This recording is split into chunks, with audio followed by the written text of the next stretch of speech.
Hello everyone, welcome to Scorcher Toys at anymoon.com's review of Bandai's High Metal R VF1J Hikaru Ichijo Custom, released in October 2016 for 6,800 yen.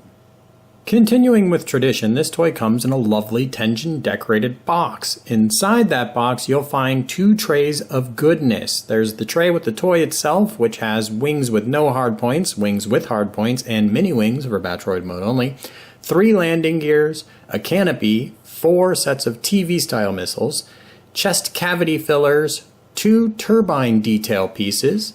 Inside the second tray, you'll get 5 Do You Remember Love style hands, 5 TV style hands, the gun, and 3 display stand adapters. There's also, of course, instructions, and this time a Bandai DX advertisement for the upcoming Macross Delta toys. The toy comes packaged in Battroid mode, and that's where we'll begin. To save you guys some time, if you're familiar with HMR or high metal toys, I am going to start with the differences between the releases. For those of you who need a full rundown of all the features, I will be getting to that also. On the left, we have the GBP HMR release. On the right, the TV one that we are reviewing right now.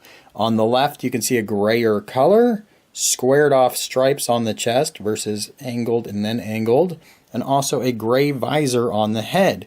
You won't notice, but you will when you handle the toy, that the head is now on a ball joint. Can't get too much of a rock out of it, but you got a little bit. That was not the case when they did the GBP release. Paint app wise, there's one difference I noticed, and that was the 101 on the tail fin there. It is not on the new TV release. So turning the toy all the way around, they look about the same, just gray versus white. So there you go. That's the differences between the GBP release and the new TV release. Now there was an original release once upon a time that looked like this. You can see it's a much brighter white color. The feet look a little bit more metallic, not a matte finish like you have on the HMR toy. Also, there's a line on the heat shield on this release, and also thinner biceps. Now there's a paint application here on the interior of the legs that is no longer on the toy, but you now get UN Spacey written on the side, which you did not get on the original high metal toys. So turning the toy around, otherwise looks very similar. Another difference between this toy and the original GBP release is the inclusion of this cavity filler piece, which can be installed by just pulling the head forward, pulling this little trap door back, sliding the piece in, pressing down, and then bringing that trapdoor closed, which locks it into place. And now you can see much cleaner appearance from the top of the toy. One other thing to mention, when I have the original high metal toy here next to me, the HMR toys did add metal to the shoulder, but other than that, it's pretty much just the feet and that swing bar, which was the same on the original high metal toys, the feet and the swing bar. So while they're called high metal toys, you should be aware that these are not full of metal. Comparing to the original high metal toy, there's a couple things that are immediately going to jump out at you. First, the bright blue canopy. This is new. It's not even on any of the other HMR toys. Not really sure where it came from or why. What you would notice is that although this canopy does not open on its own, you can remove it. This pilot figure is now removable. That was not the case back in the days of the original HMR toy. Rather than removing him and having to install him again, let's just bring him up real close and you can see the detail. Not particularly great, but given this scale, not terrible either. That's what the cockpit looks like. Just go ahead and close that back up. Now you also lose some paint apps. There's no paint on the nose where you see that red dot on the right. Also landing gears, dark paint on the right, no paint on the left, but missiles and everything else seems to be about the same. There is one usability benefit of the HMR toy versus the original high metal toy. These are the bay doors that you remove to install the front landing gear. On the left, they have increased the size of the little fingernail piece. Lets you get a fingernail in there and pry it up. And that does make it a lot easier to pop off an HMR door than it was on the original high metal toys. At only a little over 14 centimeters, these toys are small, and so there's a lot of compromises we're going to discuss in this review. One is the rather small hands that come installed on the toy. Now, you do get optional hands, including some Do You Remember Love versions, which are kind of strange for this clearly a TV release, but anyways, you just remove the hand from the ball joint, and then you can install the optional hands. Now, you can see this hand has the grip of a gun in it, which is a little strange for those of you coming from the 160 scale arena.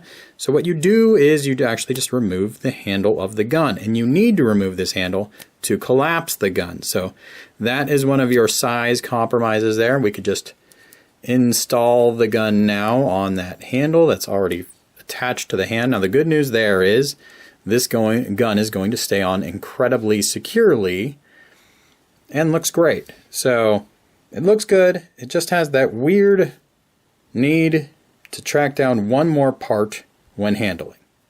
HMR toys do have removable wings. To remove them, you just apply a little pressure outward and off they pop. In fact, the toy comes with these already not on the toy. You have to actually put them on yourselves. There are optional mini wings just for Battroid mode. You can see it's one piece. It looks like two different wings. You just slide it up the back and apply pressure upward, and they'll click into place like so. And this just captures some of the anime look where those wings suddenly became very small on the back of Battroid mode. Now I've installed the TV style fists on the toy. I'd like to also show you that you can, if you wanted to, go ahead and stow the gun in Battroid mode like so. And we can do a quick run of articulation here. You can swivel the head. Head lasers are individually articulated and can pop off. Now, I wouldn't say any of mine are loose, but something to be aware of as you handle and transform the toy. Up and down on the head. The neck swivels, and it actually is a neck, so you have kind of double swivel going on there, which can be a bear sometimes.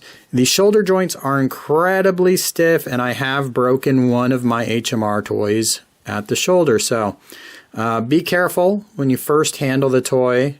Try to hold it at the shoulder and try to get it a little loosened up before you get too crazy with it. You can pivot out at the shoulder. There's a rotation point at the bicep. You have a double jointed elbow that lets you come straight up. You saw that the hands are on a ball joint as well, so they clearly swivel around and do whatever you want. There's no waist or back joints to speak of, but you do have good hips. You can go way back, way forward, and the hips even have an extension gimmick that then let you come further out, or obviously further in if you wanted to do something very strange. Then there's obviously a Gerwalk joint here, which is nice and stiff. You have a knee that lets you go forward or back. And then you have the ankles. Now the ankles, to get more dynamic, you would probably pull them down, and then you could rock them back, forward, and that front toe is actually a ball joint, so it can rotate in and out. So if you get a really good wide stance going, you can go ahead and pivot that toe to make it look a little bit more natural. All in all, this is an incredibly well articulated toy. You're going to have a lot of fun. I did show you that you can kind of rock the head on a ball joint earlier. Very minor articulation there. But you will have a lot of fun posing this toy.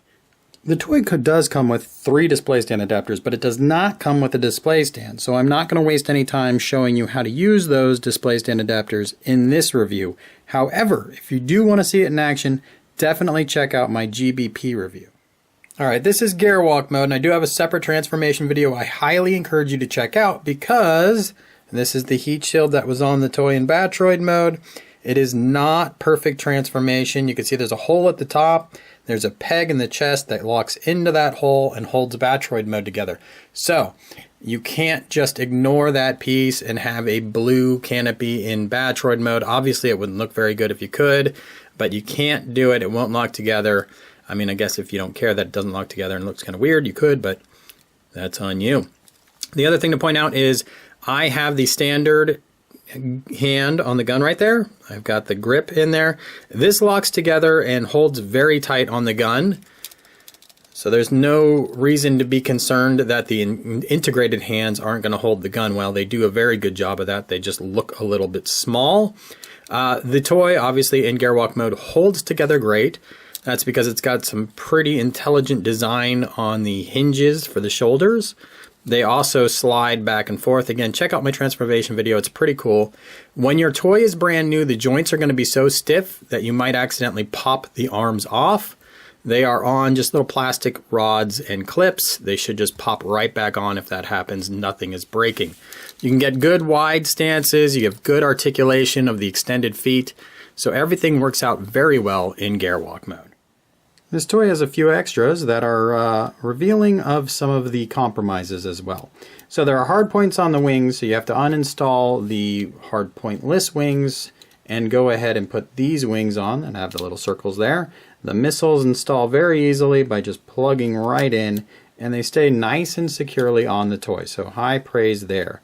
The landing gears are not integrated. That's been a major complaint of many people, as well as that whole heat shield that's not integrated and is a parts former piece. To remove, you just pull up with your fingernail on the back of the front landing gear door. You go ahead and slip a fingernail in front of the back one, pull up. That gives you access to the places where you install the landing gears. They just plug right in, little pegs and little holes. Not very exciting. Once they're installed, they should stay pretty nicely in place. It's not always the case, but usually they do. You also have this turbine detail, which you can go ahead and just pull forward. And then there's one little peg here that will go into that one little hole. And that gives you what looks like intake turbine detail. So there you go. Accessories included. People like to see stuff like that integrated into the toy. But at this scale, it's not really a reasonable expectation, especially given the price.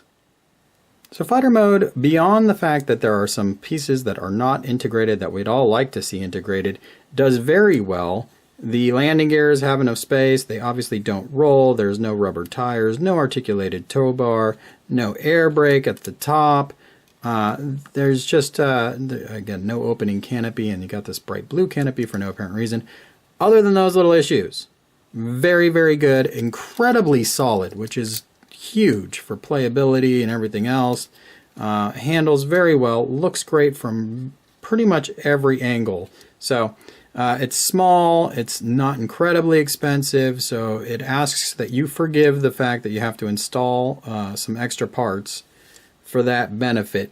Now, it does come with a fighter mode adapter for a display stand, which is not included. It doesn't really work. It's supposed to be for the super parts, but you can definitely make it work well enough. Questionable. I'm not sure why Bandai's been doing this lately. They keep installing this accessory piece, which clearly is meant for super parts, with toys that don't have super parts. So beyond that, very good fighter mode. I like it a lot. If you're looking for something to supplant the Yamato V2 toy, this is not it. The Yamato V2 toy at 1/60 scale is about 24 centimeters. This toy about 16 centimeters. There's a big size difference, a big price difference, and a lot of compromises that result from that.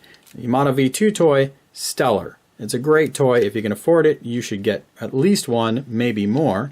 The Bandai HMR toy, if you've got any sort of display real estate issues, any sort of a budget issue, although they're still a little bit pricey, I highly recommend them. They are similarly addictive, especially when you consider how full the universe is becoming with the bad guy mecha and the Destroids. So I recommend this toy. Check out my transformation video. Thank you for viewing, and I'll see you on anymoon.com.